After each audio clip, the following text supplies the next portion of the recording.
নমস্কার প্রিয় দর্শক বন্ধুরা, সুপ্রিয়া এস সোনা কুকিং চ্যানেলে সবাইকে স্বাগত।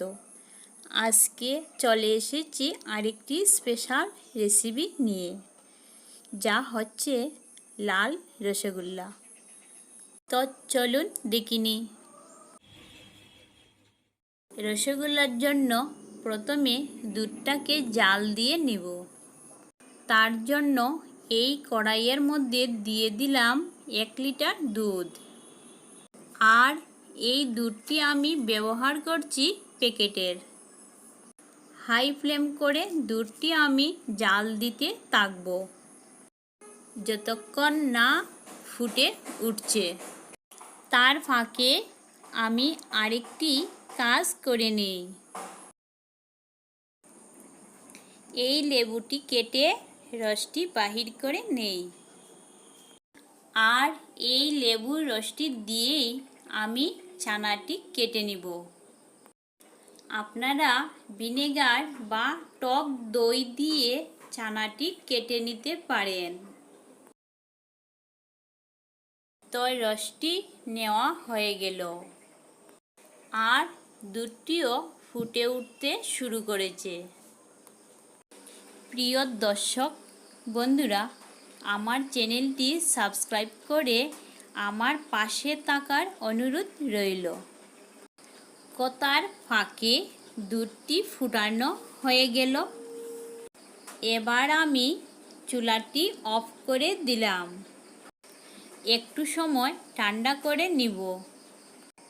ঠান্ডা করে নিলে ছানাটি খুব সুন্দর বেশি উঠবে। তো ঠান্ডা করে নিলাম। এখন একটু একটু করে লেবুর রস দিব আর নাড়াতে থাকব।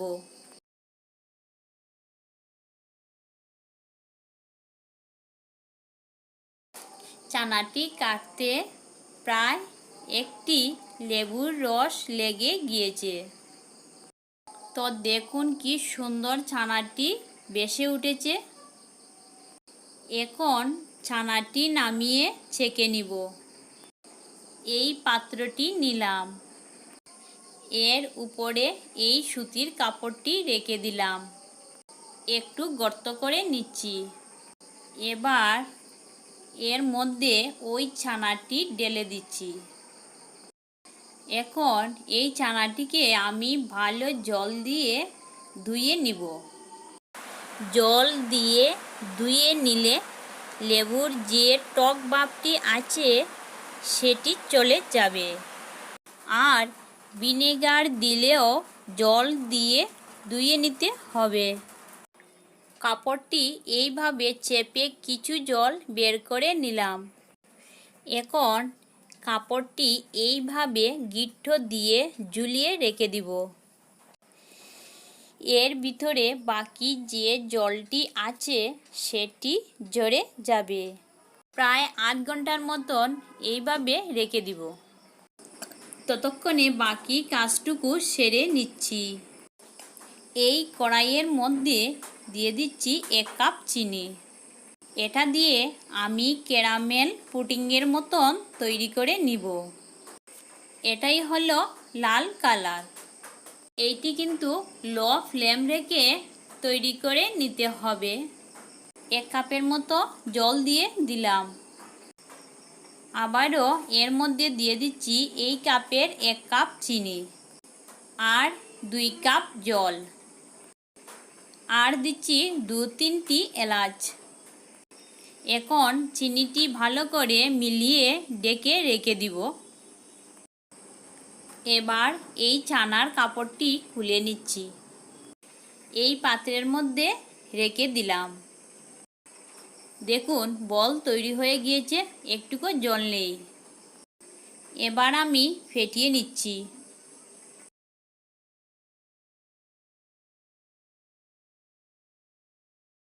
এখন এই হাতের থালুর সাহায্যে আমি ভালো করে মেখে নিব। ছানাটি কিন্তু বেশি মাখানো যাবে না, কারণ নরম হয়ে যাবে। তো মেখে নিলাম। একটি লম্বা লেচি তৈরি করে নিলাম। এখন এই ছুরির সাহায্যে ছোটো ছোটো করে লেচি কেটে নিচ্ছি। এখন হাতের সাহায্যে বল তৈরি করে নিব। তো সবগুলো এইভাবে রেডি করে নিলাম। চিনির রসটিও ফুটে উঠেছে। এখন একটি একটি করে এর মধ্যে দিয়ে দিচ্ছি। 15 মিনিট ডেকে রেখে দিব। 15 মিনিট পর দেখুন কি সুন্দর ফুলে উঠেছে, আর কালারটিও খুব লাল হয়েছে। এবার অন্য পাত্রে নামিয়ে নিব। এখন চেক করে নিব এর ভিতরে রস ঢুকেছে কিনা। এই গ্লাসের মধ্যে জল নিলাম, এর মধ্যে এই রসগোল্লাটি ঢেলে দিলাম। দেখুন কি সুন্দর নিচে চলে গেছে, তার মানে রসগোল্লাটি পুরোপুরি হয়ে গেছে।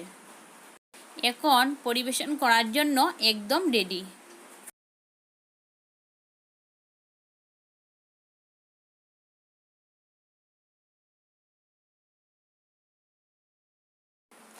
দেখুন কি সুন্দর নরম তুলতুলে হয়েছে। তো আজকের রেসিপি এই পর্যন্ত। ধন্যবাদ সবাইকে ভিডিওটি উপভোগ করার জন্য।